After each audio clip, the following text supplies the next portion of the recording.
किसी ने बड़े कमाल की बात कही है कि यदि जीवन में पांडवों सा संकट आएगा तो याद रखना हिस्से में भगवान श्री कृष्ण जैसा सारथी भी अवश्य आएगा। नमस्ते दोस्तों, मेरा नाम है आरजे कार्तिक। एक बार एक संत जंगल में कुटिया बना करके रह रहे थे। बहुत सालों से वहां तपस्या कर रहे थे, आराधना कर रहे थे, प्रभु की प्रतीक्षा कर रहे थे। भगवान श्री कृष्ण के बड़े भक्त थे, लेकिन भगवान के दर्शन नहीं मिल रहे थे। एक बार एक शिकारी उस जंगल में आया।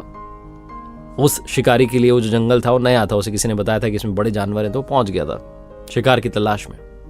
उसे कुटिया दिखाई दी। उसने जाकर के दरवाजा खटखटाया कि थोड़ा भोजन मिल जाएगा, पानी वानी पी लेंगे। तो अंदर से बाबा जी निकले। बाबा जी ने उससे पूछा कि भैया कौन हो? तो उसने कहा मैं शिकारी हूँ। साफ साफ बता दिया, शिकार करने आया हूँ। मुझे किसी ने बताया कि घना जंगल है, बड़े सारे जानवर हैं, मैं शिकार करने के लिए पहुंच गया। उसने बाबा जी से पूछा कि आप कौन है, क्या कर रहे हैं? तो बाबा जी ने बता दिया मैं संत हूँ, तपस्या कर रहा हूँ। फिर उसने पूछा कि मतलब क्या करते क्या है आप? उस शिकारी को ज्यादा इसके बारे में जानकारी नहीं थी, उसका काम ही यही था, बस वो तो जानवर पकड़ता था। तो बाबा जी ने कहा क्या समझाऊं इसको? तो बाबा जी ने कहा कि भैया मैं भी आप ही की तरह शिकार करने आया हूं, मैं भी शिकारी हूं एक तरीके का, लेकिन मेरा शिकार मिल नहीं रहा है। बहुत प्रतीक्षा कर रहा हूं, बहुत सालों से इंतजार कर रहा हूं। शिकारी ने पूछा कि मतलब कैसा दिखता है आपका शिकार? मैंने बड़े बड़े पकड़ लिए हैं, आप टेंशन मत लीजिए। कैसा दिखता है आपका शिकार, बताइए मुझे बहुत अनुभव है। बाबा जी ने सोचा अब क्या बताऊं इसको, कैसा दिखता है, क्या बोलूं। फिर भी उन्होंने बता दिया कि मेरा जो शिकार है वो सांवला सलोना है, सर पर मोर मुकुट लगाता है, बांसुरी बजाता है, लेकिन मिल नहीं रहा है। बहुत सालों से प्रतीक्षा कर रहा हूं। और ये कहते कहते वो भाव विभोर हो गए, रोने लग गए, आंखों से अश्रुधारा बह निकली। वो जो शिकारी था वो भी इमोशनल हो गया। उसने कहा अरे बाबा जी रो क्यों रहे हैं आप, ऐसी क्या बात हो गई?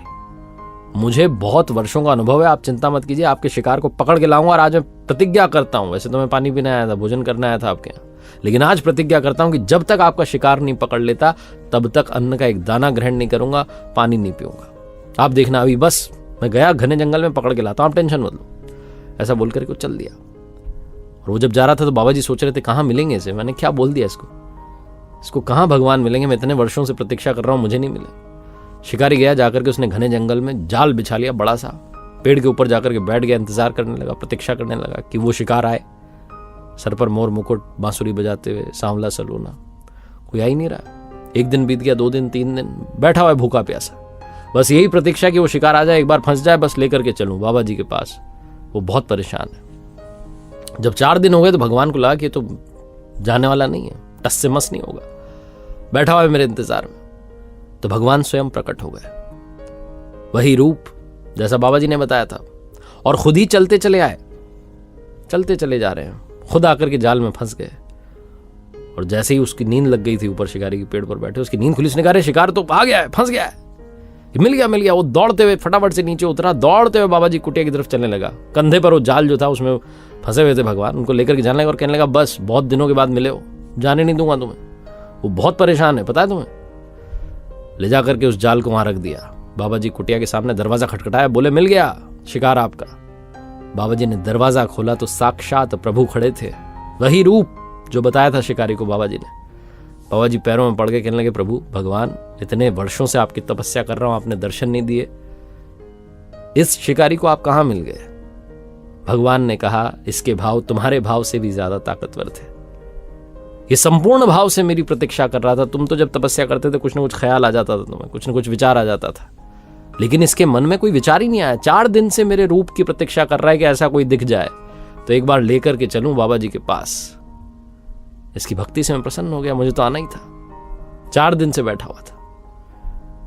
बाबा जी ने हाथ जोड़ लिए, प्रणाम करने लगे, आंखों से अश्रु बहने लगे, कहने लगे प्रभु आपकी माया धन्य है।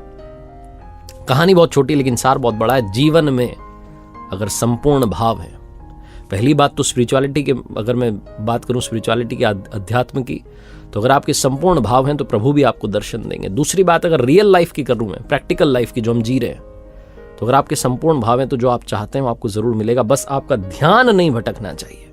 एक बार फिर से वही बात जो अक्सर आपसे कहता हूं, ऊपर वाले के आशीर्वाद के साथ, अपनी मेहनत और अपनों के प्यार के साथ कर दिखाओ को जैसा कि दुनिया करना चाहे आपके जैसा। याद रखिए हर सोमवार सुबह 9:30 बजे मेरे साथ देखिए एक नई कहानी, और हर शुक्रवार सुबह 9:30 बजे देखिए मेरे साथ लर्निंग सीरीज का एक नया वीडियो।